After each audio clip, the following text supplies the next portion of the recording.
All right, guys. Severance Season 2, Episode 2, titled Goodbye, Miss Selvig. Luke, Paul, what do you do? Go. So before I give my thoughts on the second episode of this season, I want to just revisit the IMDb scores just to give you guys some baseline comparison here, where season 1 seemed to average an 8.2 on IMDb if you strip out the finale, which the finale got a 9.7, one of the highest rated episodes on TV that year. And season 2 started with an 8.3. So it seems like above average start so far.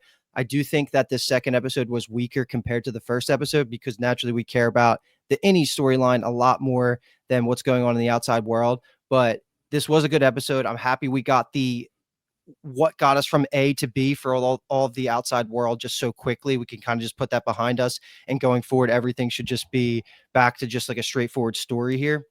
But yeah, so there's a lot to talk about here. I think that just to point out the title sequence changed. That was really interesting because I wasn't expecting them to do that. Maybe they'll change that every single season and it'll keep adapting with the story. So that's really cool. Get your guys' opinions on that. Shout out to Devin because I cannot believe I didn't bring her up as a top 5 character in the season 2 premiere, but she was so good. She probably supplanted Rickon. I probably should have picked her over Rickon originally. I was just so in the mindset of binging Severance that I just enjoyed Rickon's comedy, but Devin is the coolest, most down to earth, like logical Audi character. I'm sure you guys appreciated some of her lines here, so we'll give her some flowers for some of her quotes that she gives to Milch. And then the Helly versus Helena. Geez, I can never get that name right because it looks like it's pronounced Helena, but it's Helena. That whole debate that was basically seen online, I think we overthought it, and I was definitely mostly my fault thinking that the writers were trying to fake us out with how obvious it was that it was Audi Helly, that it was Helena, just because of like what was going on. So we'll see what you guys think about that. I know it's not 100% confirmed that it's her, but after the whole sequence of events in this episode, pretty confident that it's not any Helly. And then, yeah, my last thing I'll say is that Milchik, I think, did a fantastic job. Basically, a convincing performance on how to get the innies to come back, which I thought was going to be one of the biggest obstacles that this season had to face. But I think he crushed it this episode. He's going to be fun to talk about with his motorbike and helmet. Real quick, Paul, before you get started, I'm a little confused. When you were saying the anything for Sally with Helena, are you saying that you think it is any Helly in there or it's Helena? No. I think that it's like we should have just taken it at face value where it was so freaking obvious that it was not any Helly in the first episode. And I was just last podcast, I think we overthought it, and it's clearly going to be Helena, and it's not any Helly like faking it and lying just to like I was taking the blackmail angle, but I think that it's just as simple as she's just in there as a spy. Not that I'll say I was giving the show too much credit to think past the audience, but maybe we as a podcast, I'm just too used to diving into the details that maybe not everybody realized that it was not any Helly and people did get fooled into it. But I was thinking that it was more of a red herring. Okay. Yeah. Go ahead, Paul. Yeah. I guess I'm like 80-20 on that aspect. Like 80% sure it is Helena down there. 20% sure it's Helly. Still could be. We didn't get confirmation. We can talk a little bit about it, like her scared face going back down the elevator at the end of the episode, and what it meant and all that other stuff. Yeah. But yeah, there's so much. Like I was saying last episode, season 2 has a different feel to it because it's like almost like the next level of Severance, and we get a little bit more information, but it feels so good to be like, it feels the same, just everybody going down, doing the work. But I also like how they split up the innies in one episode and had the outies this episode. It's a little frustrating because you want to see what happens in the moment, like back to back, but it's such a cool way of telling the story, and it almost makes it more of a payoff when we do get both of them, the innies and the outies, intertwined in one episode. What else? We got I love the nicknames, right? Because they have Cobel Vig and like the whole world just decided to call Milchek Milkshake now after Mark W dropped that. And I love it because if you followed Bingetown, we would have nicknames for all these characters. Like for Spartacus, we had Doctor, Detective, Doctore. For Shogun, or the head of the church, we had just Big Papa. So we naturally give out nicknames to characters and refer to them constantly. But the fact that the whole community is just kind of doing it now, it's really fun.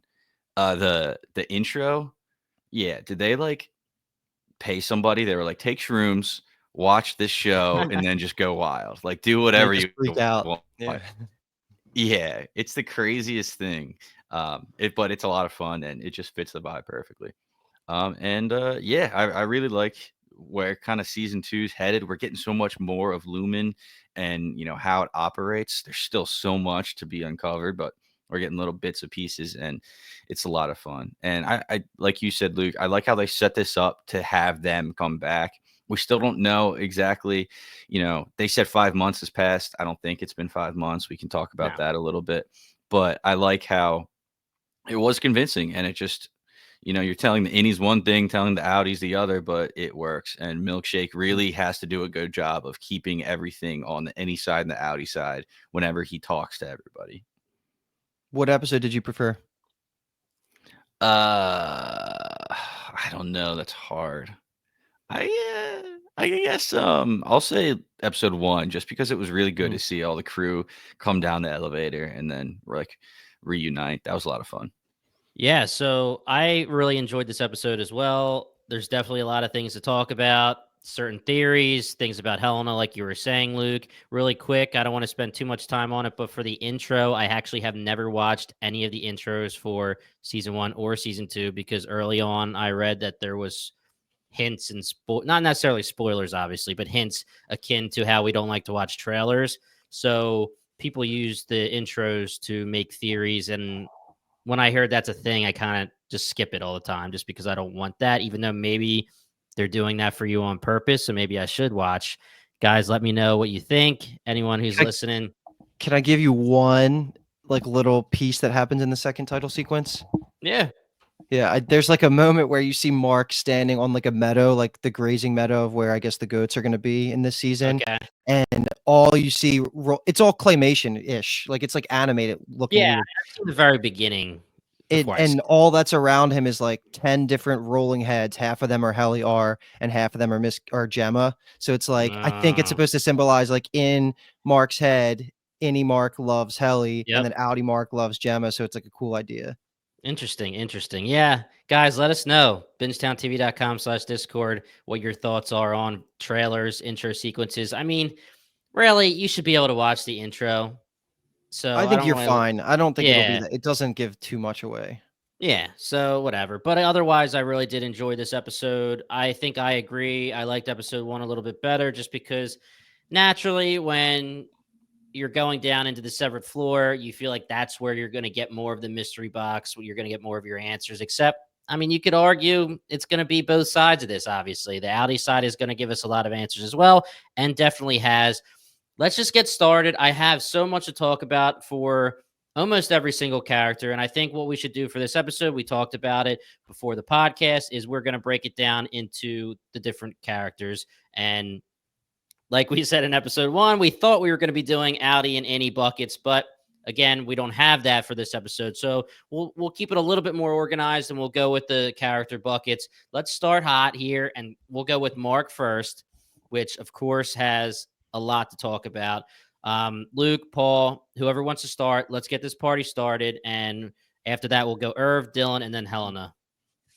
So I guess let's just take this first part of Mark's entire couple scenes that night after the party, like including just like the direct aftermath, which I was really excited again for them to include the quotes of like what ended the finale of season 1, where we got the she's alive. I'm so happy we got to see the weird reactions of like the direct second after that happened when he flashes back to being Mark when Dylan lets go of the switches.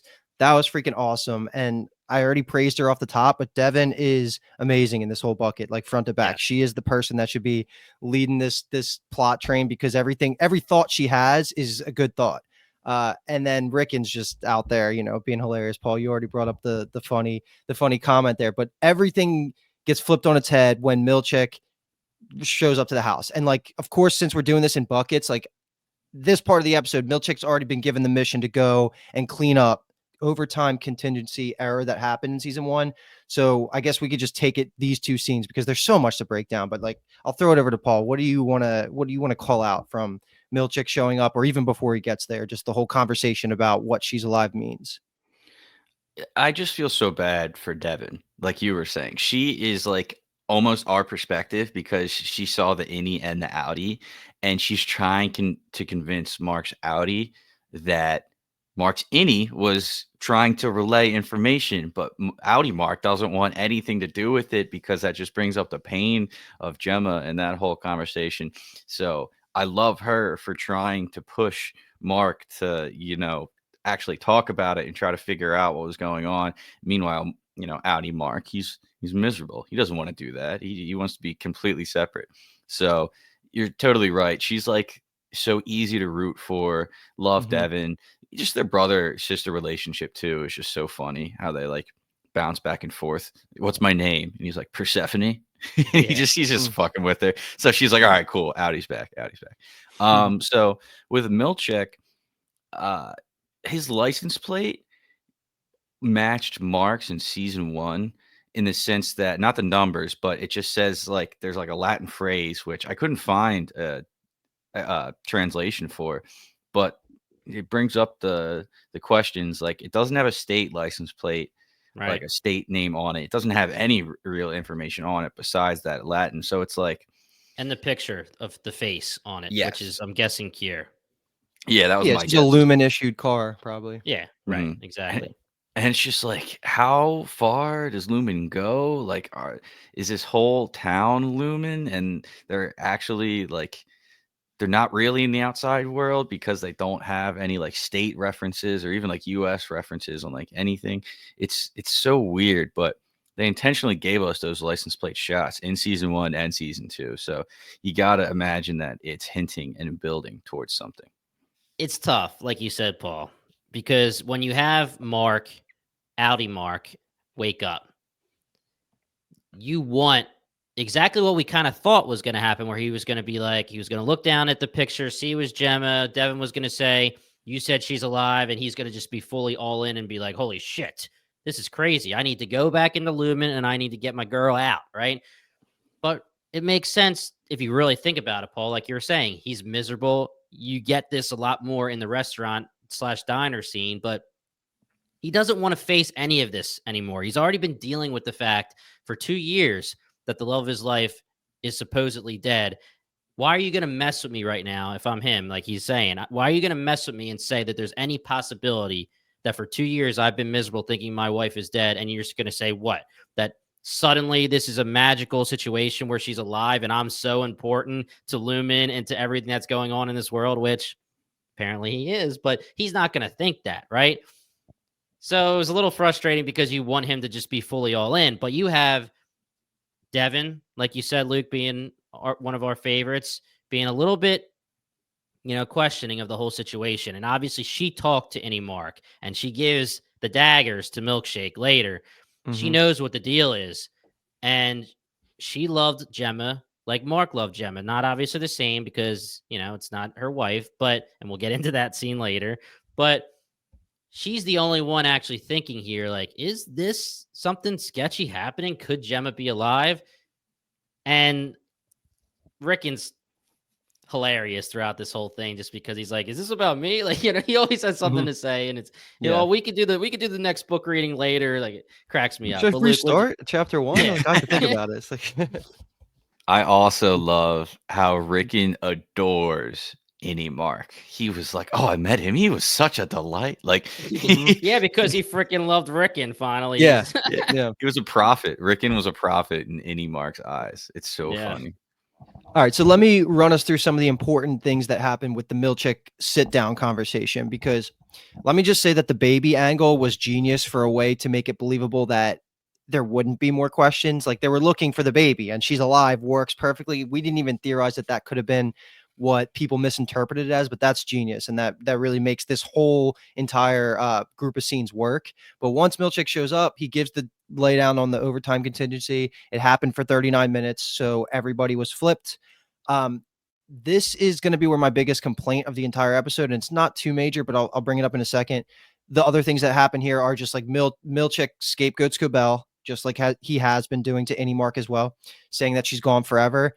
And then I thought one of the coldest and most convincing lines of the episode was when Milchek realizes that Mark's thinking about quitting and not going back to Lumen. He says that your innie was very brave for what he did. He tried to like break the mold. I would hate to reward his courage with non-existence. And I was like, wow, that's so true. Like that's very true. If Audi Mark truly doesn't believe there were ill intentions and it was just like a moment of bravery for any Mark, then yes, you wouldn't want to legitimately murder this personality for them to not be alive anymore. So like I really like how Milchek harped on that. But the piece that I would say is my only complaint from this whole episode, maybe my only legitimate complaint, is when Devin answers Milchek about what happened when any Mark was there and says that any Marky and says that like if I tell you what he said, will he get in trouble? And then Milchek says nobody gets in trouble. And then he just completely drops that as if she wasn't right there confirming that there was something to be said, and he just drops it for the rest of the episode, doesn't even like ask him about it when he goes to Mark's house by himself. And I really didn't like that because of how just detailed and like focused Lumen usually is. Like that is the piece of information that you want, and you just dropped it, and it's not really important and probably won't ever come back up again, besides just Devin's like poking around. And maybe Mr. Drummond, who was in the diner later, either follow her or literally kidnap her and use her for leverage. But I really didn't like how that went ignored this episode. Maybe it will play out, but that's just my thought. Everything else was amazing from this, and it was convincing to me. Yeah, I could play devil's advocate for 1 second, but what I'll say for that scene, Luke, it's funny. Mike, and I don't want to say complaint, but something similar to what you're saying, quote unquote complaint, is within the same scene, just not the same thing.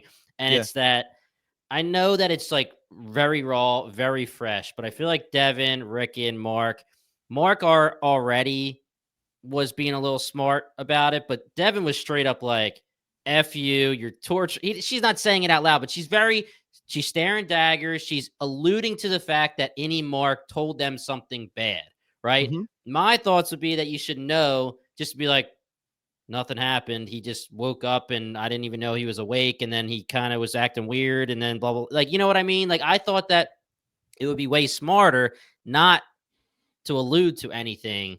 Mm-hmm. To Milchek. Now, so again, you're complaining about it's the same complaint, just from the other angle of like my issue now, from the Lumen side. You're saying it's the issue from the Devin side, and I agree. I could have said it in that way, and it came to the same conclusion. Right, and the devil's advocate that I'll say for the Milchek thing is that every single thing that Lumen does is a manipulation. Every conversation that everything that comes out of Milchek's mouth, everything that comes out of Cobel's mouth, Cobelvig, whatever it is, everything is a manipulation. And we'll get into all of the lies that Milchek has given in the season 1 premiere because they're very, very interesting. And Paul, I believe you were the one who called out the biggest one. But of course, like I said, we'll get into that in a second. But when it comes to Milchek and prying, I feel like he can't pry because the manipulation is that they want always to look like they are innocent, passive, looking out for everybody's best interest. And when Milchek goes there, he's pretending like he's like, I'm here for you. I'm so sorry. We shouldn't have done this to you. We shouldn't have let this happen. Are you okay? Was anything weird happening? And yes, he's trying to get answers, but if he started to pry, then it would just confirm like to Devin, to Mark, to Rickon that they expect something bad to have happened. You know what I mean? That's a good devil's advocate, but I guess I'm just complaining about the way the dialogue was written, because she says, if I tell you, like, is he going to get in trouble? And then he says we don't get anybody in trouble inside. Right, and then he just turns and it's completely dropped. And like the whole vibe just shifts a little bit, like where that just didn't happen, when that would have been the rest of the center of the conversation in my head. But no, I mean, it's a good devil's advocate. Like, it's not a legitimate complaint. Like I'm saying, it's just the only thing I wrote down that I didn't necessarily love. In my eyes, Milchek is assuming that any Mark said something similar to any Helly when she was out. Like in my eyes, Milchek is thinking like, oh my God, all these innies got out and told everybody, hey, we're being tortured. We're being held down there. So I think Milchek is kind of just like trying to bait for confirmation of that. But exactly what Jimmy's saying, he can't pry too much. Otherwise, he knows, hey, this is Mark. We need Mark to come back. The other guys, they pried a little bit with Dylan. He was like, hey, what was happening here? With Irv, he kind of kept questioning. But with Mark, he was like, we need this guy back. So I can't pry too much. Very interesting, Paul. And that's also a very good point, because it almost was enough confirmation the way Devin reacted, which was my complaint, right? He's going there not because he thinks that Mark said something about Miss Casey / Gemma. He's going there because he wants to make sure that Mark didn't say something about to what like Helly said, right? And when he's asked those questions and Devin basically gives him the FU, is he going to get in trouble? Like those kind of reactions while staring daggers at him, he's basically like, okay, Mark said some bad shit, and Yeah, that was that's confirmation my enough. confirmation, right? I don't need to know what he said. I just know that he didn't say something great.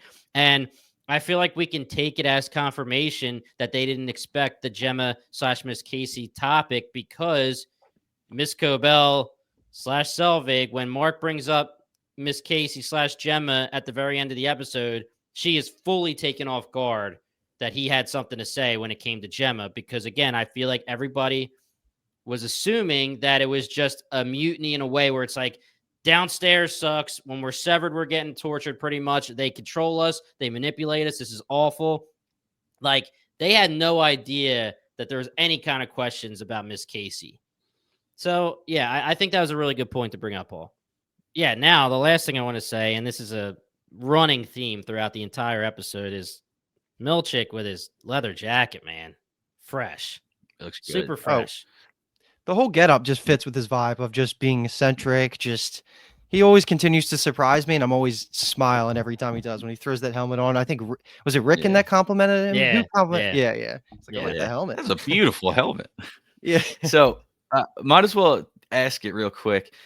Do you guys have any theories, like deeper theories, about why they need Mark and they don't need Dylan and Irv? Is it just the Gemma, Miss Casey thing, and they need him because they were in a relationship prior, and they're trying to pull out some form of recognition or reaction, like you guys were talking about? So like, what's the importance of Mark, basically? Yes, let's save that for the end of the episode, since we went with our big theory, me and you, which we could still get into that debate now with our big theories about clone versus even Luke reanimation of dead. That's not off the table. Oh yeah. Right. Yeah. So there's definitely reanimation, clones, or she was never dead and it was a fake death. Let's save that for the end of the episode, because we can use some of the information we get from especially Helena's side of things. But like you said, Paul, it seems like every single person is expendable except Mark. And me and Luke in our preview episode, we were like, it's weird. What's the deal with Mark? We obviously had some thoughts because it relates to Gemma, and that's obviously still a major thought. But Irv, Dylan, anybody else is specifically because Mark wants them. Mark is the only one that's important to them, and there's definitely a lot to talk about when it comes to that. But let's save that. Anything that you guys want to talk about when it comes to just Mark going home, looking for Mrs. Selvig? She's not answering the door. Nothing really there. He's trying to change the light again. I thought he did get to changing that in season 1, but maybe he got interrupted and I don't remember. In season 1, remember Miss Selvig is saying change the light bulb, and then he gets interrupted by Milkshake. But let's talk about this conversation again, because this is one of the big differences, one of the things I was a little bit surprised by in this episode compared to what we thought was going to happen. And when it came to the episode 1, we thought it was a slam dunk that Mark was going to say she's alive, and he was going to think Miss Casey is Gemma, or not necessarily Miss Casey is Gemma, but Gemma is somehow alive in the severed floor, and he needs to go save her. Please let me back in.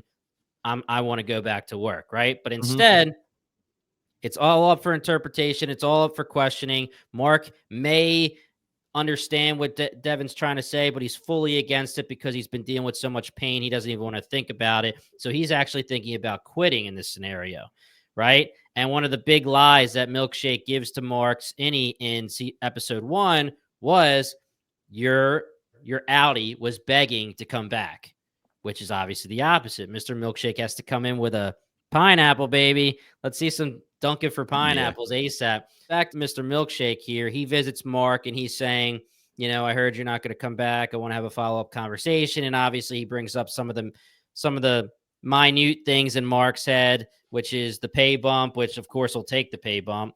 But then the big thing that he brings up here is point number 3. And of course, that's Gemma. And I think this is the moment that Mark decided I'm going back, right? Mm-hmm. And whether it's a manipulation or not, and I believe it's 100% a manipulation, of course, he's saying, this is your quote. This is exactly what you said, why you wanted to get severed. A day feels like a year. The pain is unbearable, blah, blah, blah, blah, blah. I feel good when I want to be severed. I want to be away from it, right? But the thing that Mr. Milkshake says that I really do think convinced Mark at that moment, this could be something that he took as a lie, because we know Petey said that I saw the pain in your eyes, but we just didn't know why there was pain. That was something that Petey said in episode or season 1. But anyway, Mr. Milchik says, your innie is happy, okay? And we believe that it just takes time, and the happiness will bleed through into your life, and you will find peace. I took that as that's what made Mark decide for now that he's going back. It's until the conversation with Cobel later. Like, I think he made his... Go ahead, Luke. You can't just leave it at the happiness part, because I think what really was a trigger for him was saying that he fell in love, right? Where he has that new love interest. And I think this is another genius manipulation tactic, and it's actually convincing in a real way, because this isn't really a lie that any Mark and any Helly are kind of falling in love.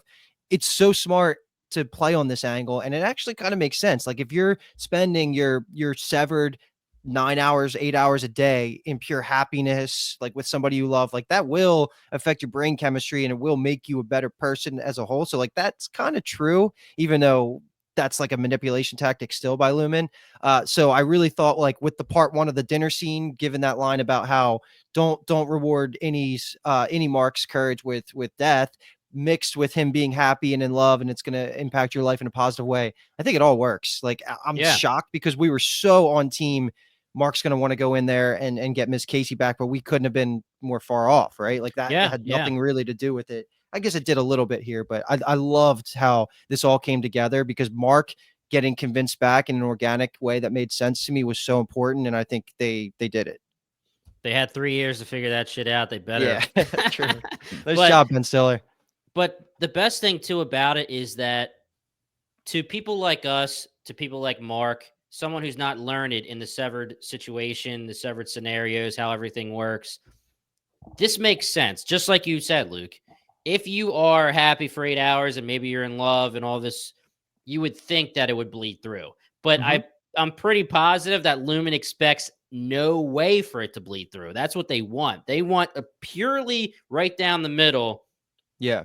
That's the whole test, right? Put Mark and Miss Casey in the same room. Do they remember everything? They want purely for it to be right down the middle. Nothing bleeds through, blah, blah, blah. But the best part about the manipulation is it makes sense. Like, to me, if you told me that, I would believe you, because I can't imagine that it wouldn't bleed through. But their whole point is that they don't want it to bleed through. Yeah. Any other comments for that scene, Paul? No, just I totally agree with everything you guys are saying. Just, it was a very brilliant conversation to pull somebody back that was teetering on the ledge. It's a good point, but I just want to throw out, I know we kind of skipped over the diner scene, because I think that happened before this. The 2 pieces of information that we get here, one important, one maybe important, is that Mark says, like, I identified her body. So that really kind of bleeds into the clone theory that you were bringing up last episode, Paul. We could save some of that conversation for later, but Mr. Drummond being there, and he has the tattoo with Frolic on his hand. I think it said Frolic. Yep. That is just the writers playing so into this goat thing. Like, that's what I'm thinking it is. And maybe it's a coincidence, and maybe it has a deeper meaning. So it's actually Kier has talked about the 4 tempers in each soul. Yes. This is from our boy Manu, who's in the Discord. He was talking about this. This is the only reason I'm like educated on it, because he had everything thrown out there. So Kier talks about the 4 tempers in each soul, and he was able to tame them. It's woe, dread, frolic, and malice. Yes. So we kind of saw a little bit of the paintings of them. And at the waffle party, I believe this is who they were imitating with the masks. It was the 4 tempers. So that being said, there could be 4 bodyguards, 4 higher up, whatever Drummond is. He could be Frolic, and then there could be Woe, Dread. I You're love that watching. idea. You're watching Full Metal Alchemist, man. I Yeah, I love that mean, idea. 100%. So Yeah. So the big thing about the 4 tempers, the big theory, which again we are going to wait to the end of the episode for this for the big theories, but when it comes to the clone / the reanimation of a dead body / a faked death, when we have the buckets that macro data refinement are refining when they're putting the numbers into their buckets, we have the 4 tempers. And the big theory has always been that they're refining emotions and refining them into these 4 tempers so Kier can control them. And, whether you believe it's a clone or reanimated dead body or a faked death, you can use those 4 tempers in either way, in any of those ways, to either decide you're trying to give them to a lifeless body or take them away Strip 'em, yeah. from. So there's a lot of good stuff to talk about, and we'll get into that. But yes, Luke, that was something important that I didn't bring up with the diner. So yes, now Drummond is getting the information that Milch couldn't get. They basically talked it out in front of him, and now the Gemma stuff is brought to light. I love this new character, by the way. I think he's a great presence. And how weird he is, like in the Yes. Helena stuff, like he's sitting at the end of the table all the way at the end when she's talking to Cobel. He's just like a presence. And I think he's doing She gets up, or she gets up, he gets up immediately at the same time. Like very, very creepy. Another Milchick kind of situation. They're good at having creepy ass bodyguard people. This is sort of skipping to the end, but just because we're staying in the same bucket with Mark, we can just do this final scene. It does have some implications for the other buckets, but this is after Cobel talked with Lumen and she got the offer for the promotion. But we just have that final confrontation where she all but confirms explicitly to Mark that she knows something about Gemma, and that's going to play directly into his new motivations. His reinvigorated energy to probably be part of Lumen is now going to be all tied to what Cobel just gives him at the end here. And she's so good at making me feel uneasy. Just her facial acting, her screaming, like everything she does just freaks me out. I would never want to be in the same room as this character. And she's just so good. She's such an important part that I couldn't imagine the show without her. I don't know if she's going to accept a promotion, if she's going to weasel her way into being back on the severed floor so she can monitor this, but she still has the door open for what I said, where she might even be part of the Innies team eventually. There's that pathway, that fork in the road that she still has coming up. 100%. And I would love for her to be on our team. I don't want to get too much into it because we'll get back into doing the major tinfoil theories and stuff. But we talked about Cobel a lot in the preview and even last episode. And what's her deal? Why is she obsessed with Mark? Is she herself a full-time Innie? Is she a clone? What's the deal? Just what's the deal with her, right? Why does she care so much about Mark? But this kind of makes me even more confused because she has the confrontation with Mark finally. And again, she, like you talked about in episode 1, Paul, she really hammered home the I thought you were going to quit scenario, right? I thought you were going to quit. You're weak. You're easily manipulated. You should have quit, right? Is that a disgruntled employee kind of thing now? Or did she actually not want Mark to do the Cold Harbor thing? And that is what confuses me because Mark's importance to Cold Harbor is what is all important to Lumen, right? And you would think if it has to do with a clone or if it has to do with anything that has to do with Miss Cobel, she would want him to do it too. But for some reason, she doesn't want him to do it, which we thought that maybe she was a clone who wants to get her emotions fully or anything like that, right? She seems to show emotion, but I don't know. So you would think she wants him to get this Cold Harbor file done. But she is kind of pushing back like you're weak. You shouldn't have been manipulated back to going back. Well, the order of events was when she got fired, she was fully in for him to quit because she was burn the bridges. I don't care about Lumen anymore. Then when she finds her in, which is Innie Mark escaped and their plan has come to fruition, she thought she had her back into Lumen to be the manager of the severed floor again. So then she wanted him to work there again. Now she's given this promotion, which I think she is taking as a slap in the face rather than an actual promotion. So now I think she's on the edge of, I don't care if you go back because I don't care anymore. I think that's where she's currently at. But if she does decide to go back, then it doesn't really make sense. Like if her next scene is her accepting this position on the advisory board, I don't know why she would have done that, because then she should have been trying to lure Mark back in rather than saying, going back with the burn the bridges method. Yeah, I think that really all that needs to be said is there's something going on with Miss Cobel, and we just can't figure it out right now. Yeah. So otherwise, it's just going to be throwing shit at the wall. What I want to say before we get into the next characters, I know you're about to just rip right into Irving. Let's just talk about this very, very quickly, because it's going to have to do with all these new characters, right? Or all these character buckets. All of the lies that were said by Milch in episode 1, right? Now, Paul, in the intro, you were saying you're not sure about the 5-month thing. I thought it was like a slam dunk that it was only over the weekend. Yeah, it was. Right. Cool. So number 1 lie is the 5-month situation, right? Number 2 is that Cobel was fired, which lie, not lie, technically. Yeah. Either way, it's another manipulation, because technically she was offered a new job, but she was fired from her severance level. And of course, it's not right that they were lying about the thruple and all of that kind of stuff. So that's another lie. Then we have the situation where the innies, meaning Dylan, Irv, etc., and to Mark, which is Helly, they decided not to come back. Okay, so that's obviously the opposite. Milch said that they didn't want to come back because of the biggest lie, which is what you called out, which is phenomenal, Paul. You called it out. Everything was bullshit with the newspaper and how they didn't hush up, quote unquote. They didn't hush it up. Everyone in the world knows there's a new reform coming. They're the macrodata uprising. They're the 4 important people, and everyone loves them, blah, blah, blah. Something that is crazy, and it's all hindsight, and maybe I do need to decide, because I usually do like this stuff to get really fine-toothed when I watch episodes, but if you look at the newspaper, it is freaking hilarious. If you zoom in, they show the car, and they show the 4 in the car. It's literally the orientation picture, the 4 of them photoshopped into that car. It's the exact picture. Yeah. Wow. So it's hilarious, right? So, but anyway, the biggest lie is that, right? We know that it was hushed up enough, / they're also going into using their publicists and trying to freaking fix this shit, right?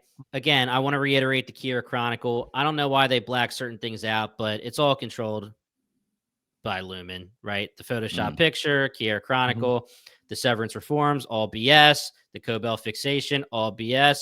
Mark begging to come back, all BS. They had to manipulate him to come back. So the biggest thing here to think about when it comes to when we talk about Irv, Dylan, and obviously Helena is that they were fired. They wanted to come back, but they couldn't come back at first. And Mark was the one who got them back. And everything we saw in the severed floor, like you said, Paul, in episode 1 was a manipulation to try to get the innies to stay, to want to stay. Mm-hmm. Yep. I mean, a lot of this I linked into the Helena bucket because she's there when Milchik is explaining this. But if we want to just keep talking through it, we absolutely can. But I thought this was fantastic. Like it all totally makes sense, even down to the reactions of Mark W. when he gets fired. We've been here for 3 days. Like, yeah, it all is confirmed. I don't even think it's really like needs to be discussed about if more than 2 days or just a weekend has passed. I think it's pretty spot on. And it all makes sense with the computer screen not having Milchek's name on it yet because it literally just happened. All the stuff that he was unpacking, and yeah. And then down to Miss Wong, who's probably very new. Like she said in the first episode that it was her first day or week or something. So that we already knew, but I have a theory about her later. Just to catch us up to this point, like we do have to do the direct aftermath of her bucket, which was talking to her dad, talking to the CEO. And Jimmy, you had a good thought here before we started the podcast, but he says one phrase to her. You got it written down? Fetid moppet, right? And there's been some fun. Yeah, I think so. There's been some fun conversations about what the direct translation of that means. For the most part, it either means unpleasant child, smelly child, something like that. It's like an older term. What did you say you saw on that one? Because that supports the theory that there's potentially something more going on with James. Yeah. So obviously, Helena's in the bathroom, same kind of situation. Her dad comes in. All he has is that one insult. Then he walks out. And everyone was probably like, what the hell does that even mean when we're watching? If you look it up, it's an old school term. It's an old school insult from the 1800s, early 1900s, whatever it is. So basically, that really hammers home our theory that in his head, he has within his chip the revolving, the Kier and all the other CEOs. So that literally could have been Kier speaking to her, or it could just be that he was given that insult and he knows to use that insult by the chip and by the people in his head. I love that. But that's really all that happens here. She goes into crisis mode. I don't even think it's like Audi Helly's fault, like Helena's fault, because what could she have done to control that situation when she gets severed? But either way, leave that alone for now. The crisis control is awesome. This is where she gives the directives to Milch. He goes and does everything we already talked about with Mark. This is where she has the conversation with Cobel we really talked through, where she offers the promotion. There's so many things here. And then, of course, this scene was definitely for you, Jimmy, where she does give the conversation or the recorded message to the public, because your biggest concern was, how do you cover this mistake up when she's talking to all these billionaire investors and these high-level politicians, and this is their best attempt. They try and blame a mix of alcohol and non-Lumen medication, because they're obviously not trying to tank the Lumen stock price. So yeah, they're just going to blame it on she was messed up and she just started saying some things and she thought she was funny. To be honest, this is probably the best way you can go about trying to do this, even though it wouldn't convince a lot of people. But this is the best attempt that they could have tried to course correct. Yeah, it's very unconvincing to me. If I saw that video, I would say, yeah, bullshit. But like you said, Luke, it makes sense. It's one of the only things that you literally could say. There's no other real explanation. The only thing that I kind of bought was when she was like, I thought I was joking, being funny about saying they torture us and all this stuff, which it's just all bullshit, of course. Like, it's so stupid. Oh, you drank, you took non-Lumen medication, so now you want to make jokes about the torturing.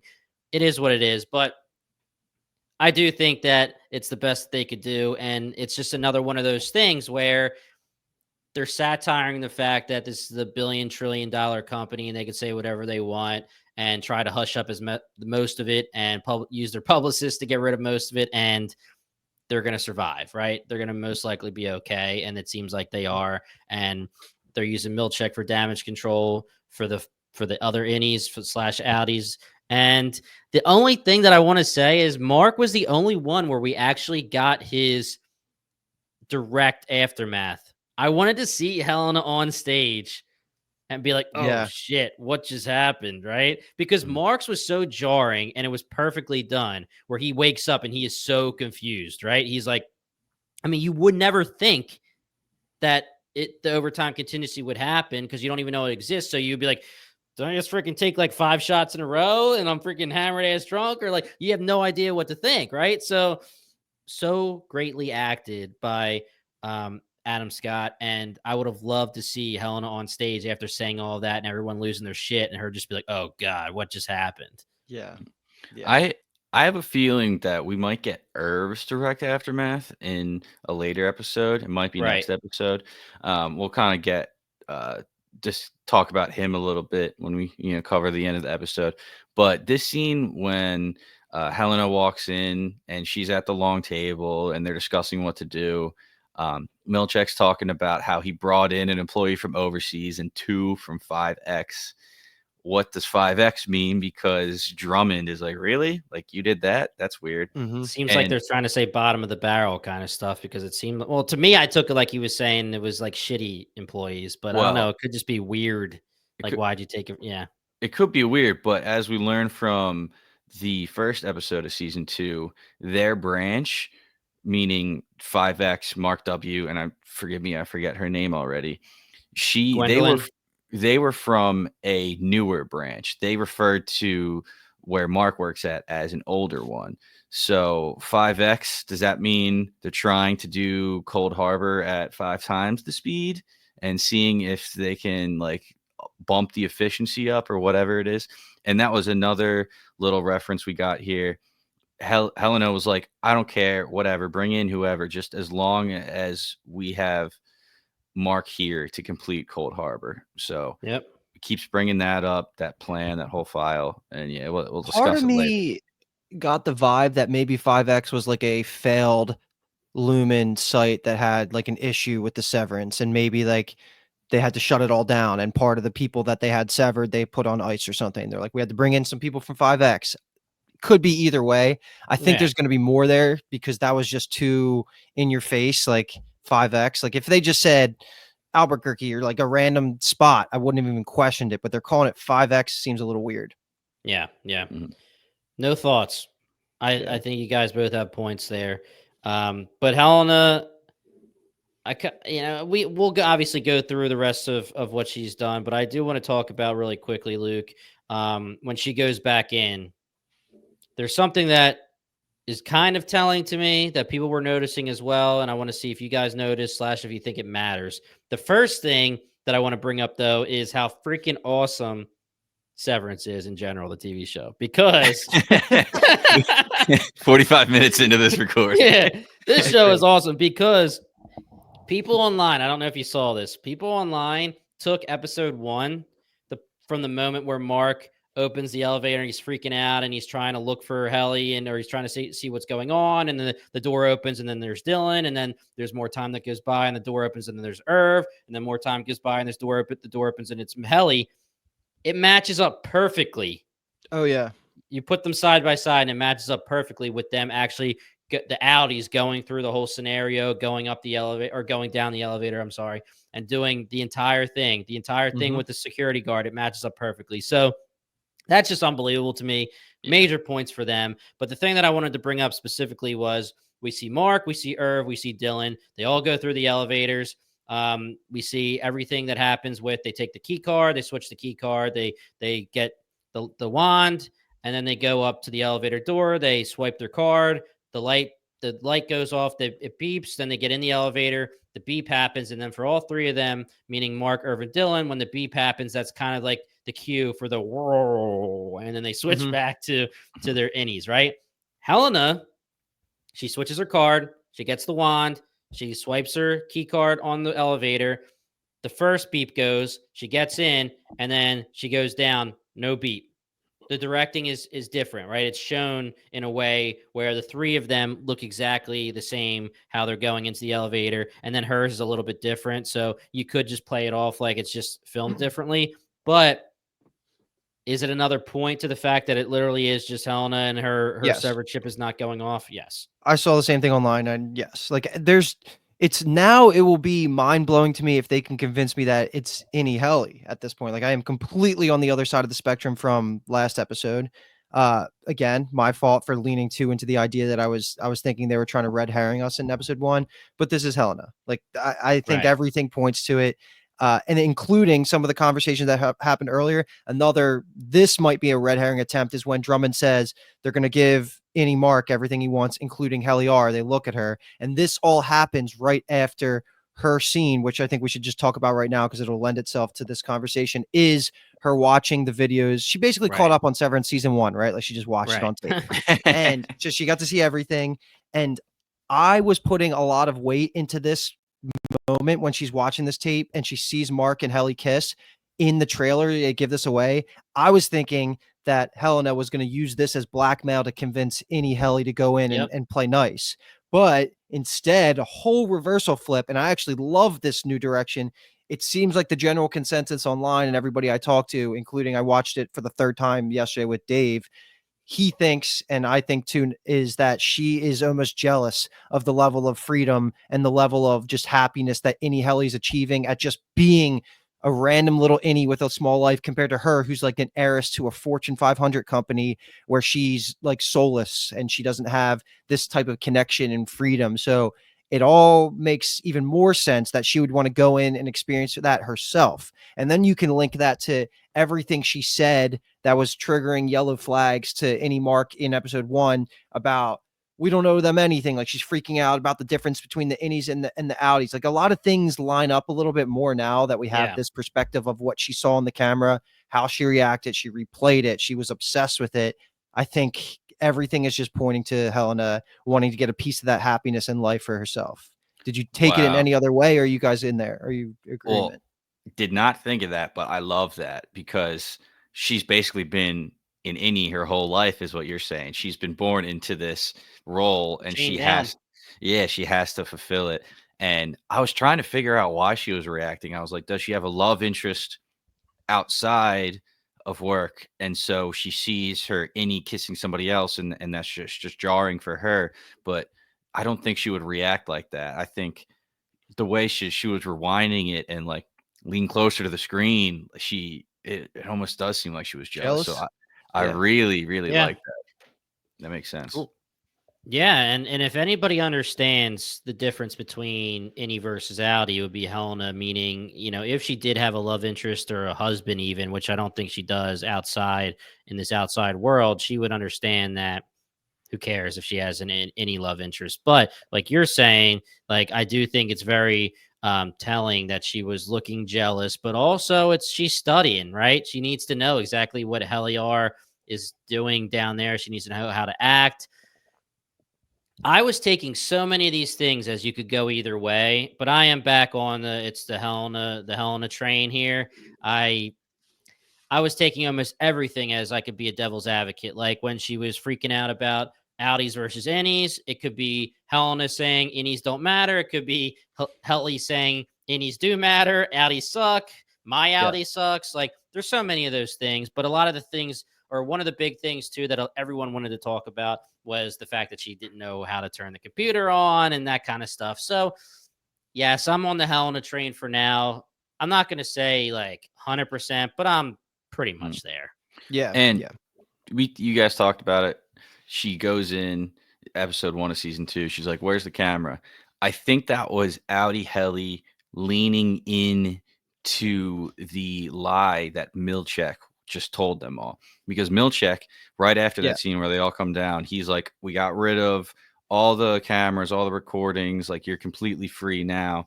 I think by Helly coming down and being like, "Oh, they took away the camera," that was her leaning into the lie before Milchek even told them. So when Milchek does tell them, they have in their heads, "Oh my god, I didn't see a camera." Helly pointed Yeah. out. That's right. So it's Right. like, Plus, the literal camera she points out is the one she's watching in this episode, in this Yeah, scene, exactly. right? So it's it's like still she's there. yeah. Yeah, gotcha. I thought the scene was awesome when she's walking through the building and we're watching it from outside through the glass and she's going through each door, getting to Miss Cobel eventually. I thought that was a really cool scene. We already talked about the fact that she offered Miss Cobel this quote unquote promotion, slap in the face, but I love this actress and how she is really showing me a difference when we're watching Helena versus Helly. The tone of voice is even different, right? She has like a deeper tone of voice when she's Helena. So I'm interested to see how they do this, how they make her the spy, and how quick she gets caught. Obviously, Irv was on to her a little bit based on her lie, but again, just like my devil's advocate, we could have easily took that as Helly was just trying to not let them know that she's literally the heir to the enemy. Right. So, I mean, trust me, I was there with you, so yeah. I get it. Anything else for Helena before? No, let's rip Dylan's because Yeah, I good. think this is the least important, and I don't think there's much to take from it. But there's one thing I want to point out. Just in general, he's struggling. He wants the Lumen job. He wants to be there and get paid for his family. So he's struggling. He's going out. He gets discriminated against. We can talk about that door interview if we really want to. But at the end of the day, he's pretty happy to be invited back in. But I think the important piece, and it seems to be a reoccurring theme with him, is that we have yet to see his wife. And his wife Gretchen, I think, is their name in the subtitles. There's something there, but is it too much of a repeat the twist process if they do something like Gemma / Miss Casey with Dylan? Probably. I'm probably reading too into that, but it does feel weird that there's been multiple chances for them to show Dylan's wife, but we haven't seen it yet. That's my whole list of notes for Dylan's bucket here. Besides the fact that Dylan's freaking hilarious. Yeah. I just was laughing at certain things in the interview. And the obvious lookalike between the two of them. Yeah. He's from were the Focus, that same. other guy. I love that dude. Paul, Oh, you see really? Focus with Will Smith and Margot Robbie? I've seen a Yeah. lot of parts of it, but never the He's whole like thing. he must have lost weight because he's like the huge, fat, funny thief in that movie with Will Oh, Smith. okay. But they do look a lot like Dylan and him.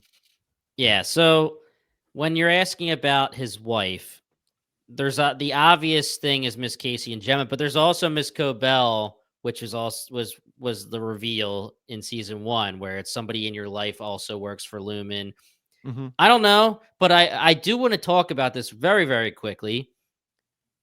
Are they really so insignificant? And is Mark the one who really matters the most and none of them matter otherwise? Like, they're all working on files.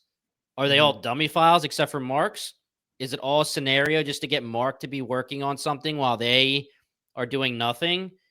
They feel the feelings, like even Helly was feeling the fear from the numbers. It's just weird to me that Mark's matters so much.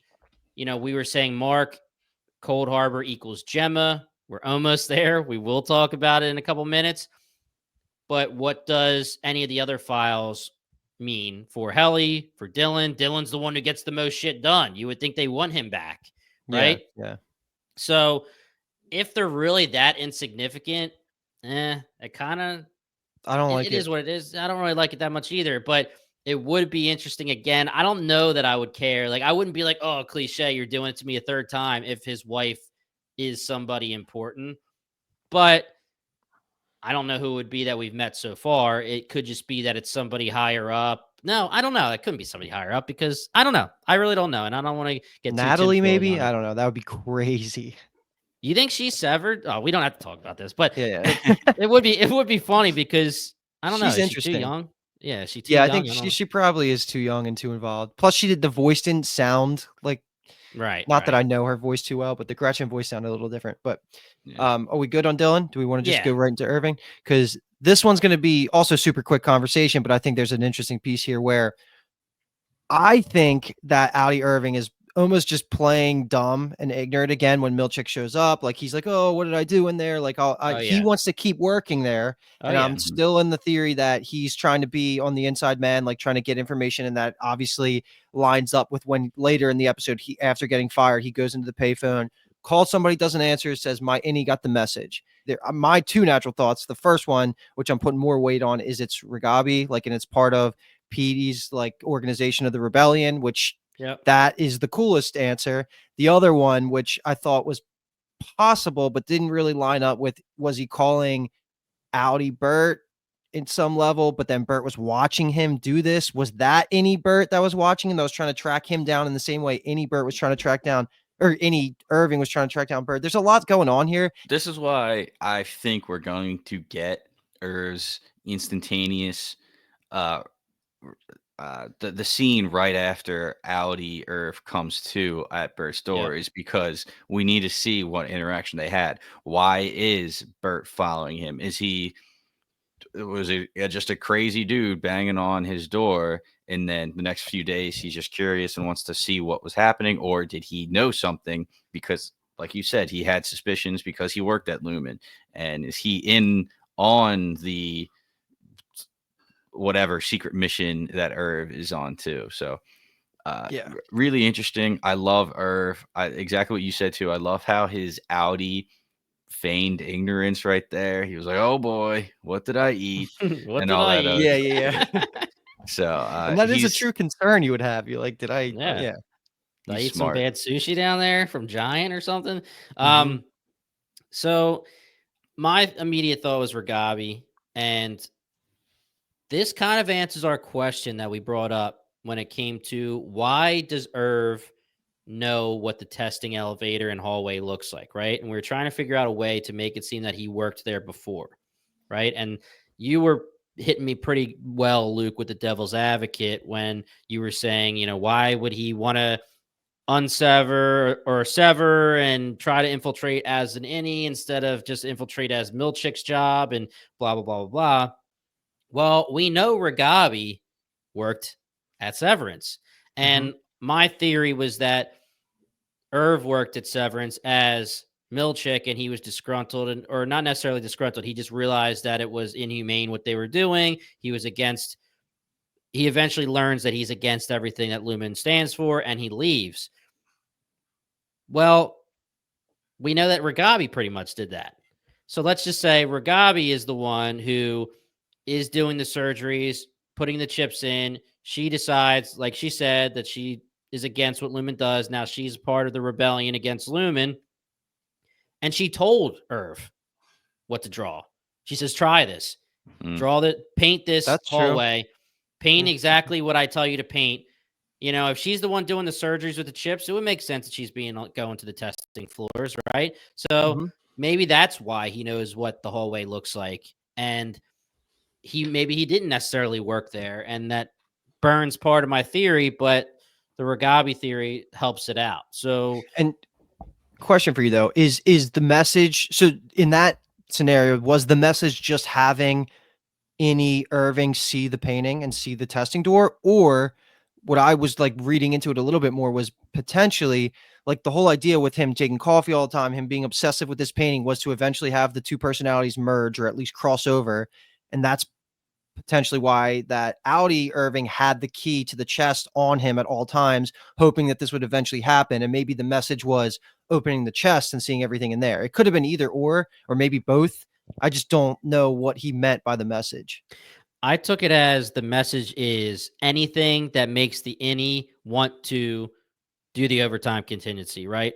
Anything that makes the innie suspicious of the severed floor that will then bring the innie onto their side. The overtime contingency happened. He woke up as innie Irv. The fact that he knows that, to me, the message was received and the suspicion is there.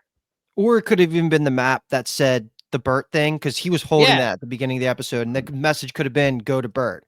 And now Bert's in the loop of everything, and that's why he's watching with the payphone or something. I don't know. There's so many puzzle pieces. I'm just struggling to connect them all. Yeah. And either way, Luke, I think you're fully right. Like the key in his pocket is there because I think that his hope was that when he gets the message to innie Irv, if he awakens in the Audi world, I want the key to be in my pocket. Yeah, exactly. Cool. Yeah.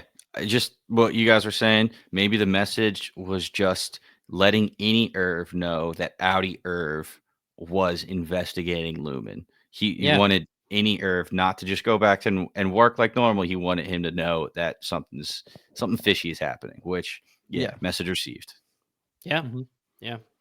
I think that does it for the plot of this episode. So now we can just open it up to adding some amendments to previous theories, throwing out new theories. I can start with a simple one that does not have too much thought behind it, but something that we could have brought up last podcast that I saw some chatter online. I just think it's worth putting out there. We can just have it in the back of our mind when we're going forward, but all around Mrs. Wong. And the two thoughts that I saw here were potentially that Mrs. Wong is either like somehow a kid of Miss Casey and Mark, or Gemma and Mark, like that could be something. Or if you're going to go with the cloning theory and maybe you grow somebody from the ground up, like, is this a clone of Miss Casey? And I know that's getting into like just in my reaching, but like there's also, you never know with like cloning being on the table of like how they're going to go about it, but just something to keep in the back of your head because she's an interesting character, and realizing that she's also only been there for like, she's very new. There's going to be some twist related to her that I think is going to have some implications for our main characters, but don't have any other thoughts around it. I just wanted to put it out there. And that's really all I got. I had the exact same theory that Miss Wong is a clone being grown, but they just pulled her earlier and threw her in there because they needed to right away, ASAP. Like Milch was saying, I only had 48 hours to throw all this together, so I had to go. I couldn't fully grow the clone or whatever. 100% that could be. Because she's also playing with like a child's toy, right? That like little hoop with the water thing. That's like what you give to a kid, and she's playing with it, even though she's like a teenager, and having a lot of fun. So there's a lot of different theories you can go with that. Just to go to the clone theory again, rewatching episode 1, season 1, when Helly wakes up and Mark's in the room, the first thing she asks Mark is, "Am I livestock? Like, did you, was I grown to be food? And that's why I don't have any memories." So it's interesting that that's the first thing on any Helly's mind when she goes in there, because maybe that's what Audi Helly was thinking. And in her subconscious, she just knows that's a possibility. And so that's why it was the first thing on her mind when she wakes up in that room. So just a little bit more evidence towards the clone thing. I'm not 100% sold on it though, because there's a lot going on. Now, if you want to go into the title sequence and there's a bunch of their heads rolling around, maybe that's all their clones, maybe that's a little hint towards that. But yeah, Miss Wong is still a real big mystery to me.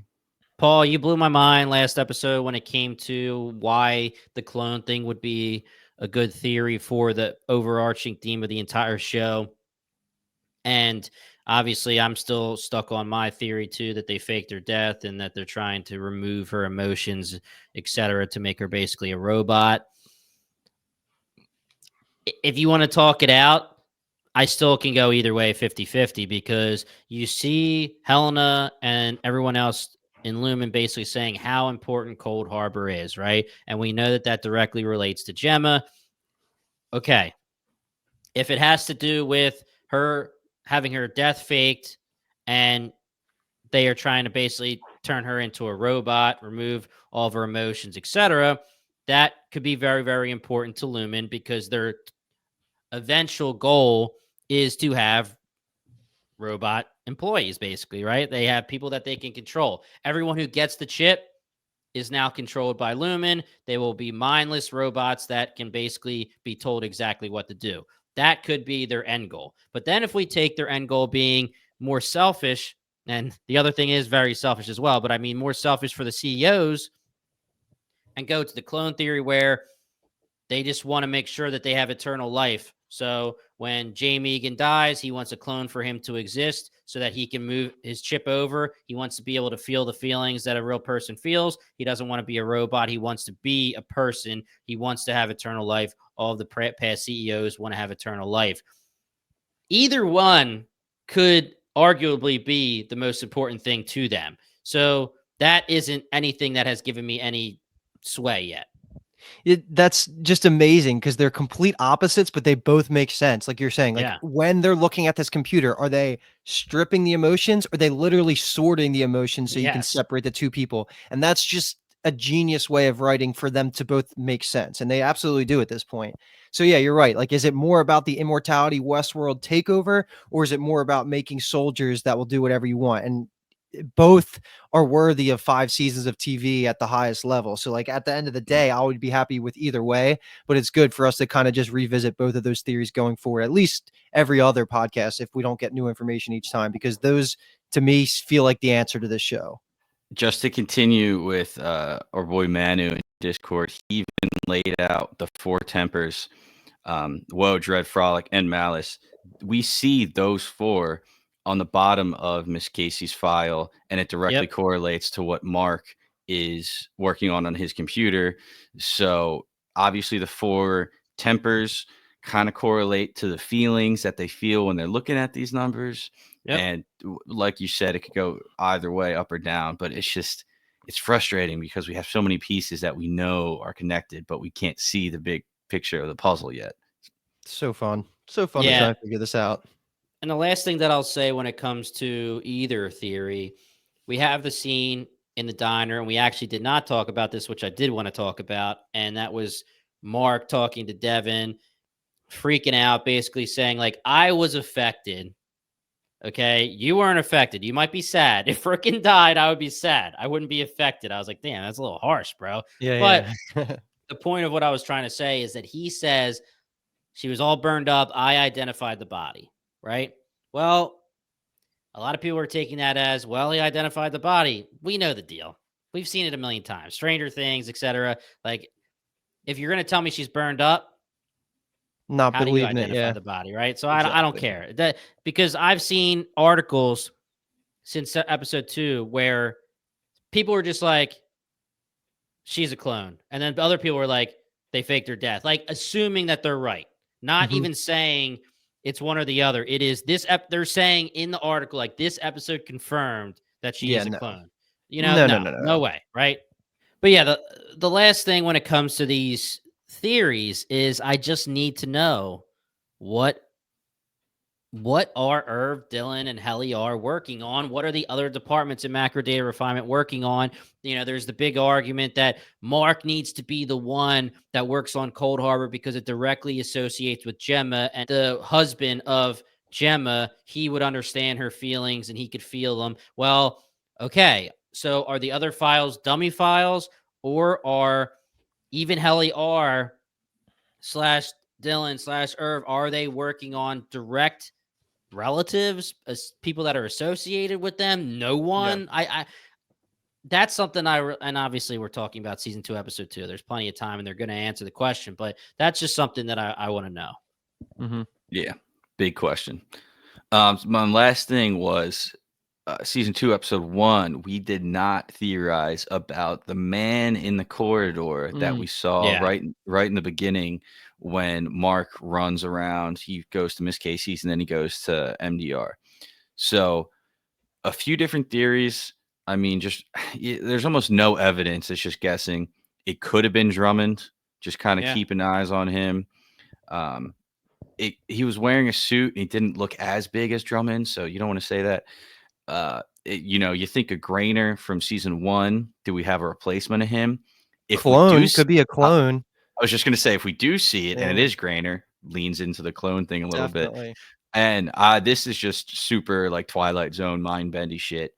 What if it was a clone of Mark for whatever reason, and at one point Mark's going to be face to face with his own clone? But why the hell was he out there in the corridor in the first place? Why would he even risk that? That doesn't make sense. But it's a fun little, super I like tinfoily thing. Cool. This show could go so many different places. I know. There's literally the opportunity to go a million different ways for this TV show. All right, guys. So to end this episode, we are going to give you a little taste of something that we are going to want to do in the future. Starting next week, we're going to have an entire episode, about 15 to 20 minutes, devoted specifically to our Discord / anyone that either tweets at us, messages us, etc. Join our Discord, bingetowntv.com/Discord. There's a channel specifically for Severance Mailbag. Let us know your thoughts, theories, hot takes, concerns, anything, and we will start to shout you guys and react specifically to it. So we're going to have an episode starting next week. Couple days from now, probably we'll release it. We'll give you guys a shout. We love the interactions with all of you guys. It's our favorite thing. So we want to devote an episode entirely to you. And that gives us a chance to kind of marinate with the theories, sit a couple days with the episode. And then if we have any new things to say, we'll talk to you guys midweek about it. But to give you a little bit of a taste, we are going to start at the end of this episode with a few things. Paul, I want you to drop a few comments, theories, etc. from the Discord. We'll talk about it, and then we'll wrap up. So I already talked about a few. Manu, you were dropping a lot of good theories in there. We were discussing that. The Four Tempers. We got Dial Upper, who has been in the Discord a lot. He dropped a screenshot of Mark's watch that we got from season 1, episode 1. And it zoomed in on it, when he's at his locker, he's switching out his badge and his lanyard. But then they never really showed it again. But it makes you think, why did they zoom in on it? So he theorized that the red star on it, it could have been traced back all the way to the Soviet Union era and produced for the military. And people were going off of that, saying like, oh my God, what if Mark is like a sleeper agent spy who is going into Lumen to try to take it down from the outside, and he's all acting? And that just goes on and on and on. Yeah, because like it's like, all right, Audi Mark is acting this whole time, but any Mark is just trying to figure out what's going. It's a really cool rabbit hole to go down and see how far it goes. Now, a Dial Upper did want to just say, hey, he actually watched an interview with the prop master, Catherine Miller, who she just said, hey, sometimes Russian watches are just easy to throw in because they look cool. They're a little distinct and they're kind of everywhere. So he did want to back it up and saying it could not be anything, but the show, it puts in details for a reason. And seems obviously more Irving's plot line, but I do like it. Yeah, if Irving was wearing it, I'd be like, dang. But I do want to say sleeper agent could be a thing for Lumen. Mm-hmm. They have the chips in your head. They turn you into a robot, and now you're a sleeper agent that they can turn on and off whenever they want. Exactly. Obviously, that has nothing to do with the watch, but I do just like the word sleeper agent for that scenario. But yeah, cool. I like that. I like that thought. There's so many things that you can freeze frame for Severance, and guys, keep sending them to us. We love it. We kind of talked through a lot of these theories, but just to give you guys some shout out, Blue Midnight, you were talking a lot about, Helly. Is it any Audi? Spaceman 94, you were in the conversations a lot. Breezy, K. I mean, we just appreciate you guys contributing everything. You guys have absolute paragraphs with evidence supporting your claims. So we could sit here for hours just kind of talking about everything that you guys discuss. So if you're interested, please jump on our Discord, get involved. Or if you just want to read, and see what everybody else is theorizing, please feel free. It's a lot of fun over there. We're almost at 500 members. And like we said, we're going to have specific episodes to now shout the exact quote from what you guys give us, give you that nice shout out, and then react to each one. Obviously, we'll get to as many as we can per episode. We probably won't be able to get to them all, but we'll make sure we spread the love throughout the weeks. And we'll keep doing it depending on if everyone likes it, meaning you guys. We'll keep doing it for the big shows that we cover. So, one last thing that I will say, I feel like I need to say it because it has been commented on a few times. I made a few TikToks, made a few YouTube channel or YouTube videos based on the clone theory.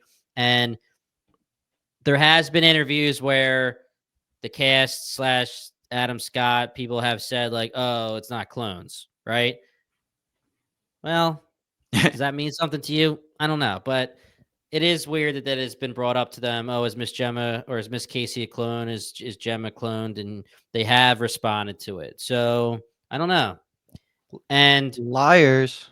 Yeah, could they be lying? I mean, you know all about how Marvel actors lie unless you're Tom Holland. So it could be anything. So, I just wanted to bring it up because a lot of people do comment on that. But guys, if you like what you heard, we are the Core Podcast covering all things Apple TV Plus. Please hit that subscribe button. We have Dark Matter, Severance, Silo, Master of the Air is going to be coming on to here from our backlog. And it looks like we will be covering Foundation when it comes out. We are going to be covering Apple TV for the future. So hit that subscribe button if you like Apple TV content. And if you're a fan of us, if you're a fan of the homies, if you're part of the Core Podcast. But otherwise, guys, we'll be back next week for season 2, episode 3. We cannot wait. This is one of the best shows on TV, and of course, has the ability to be one of the best shows of all time. We're here for it. Once again, we are the Core Podcast, and thank you so much for listening.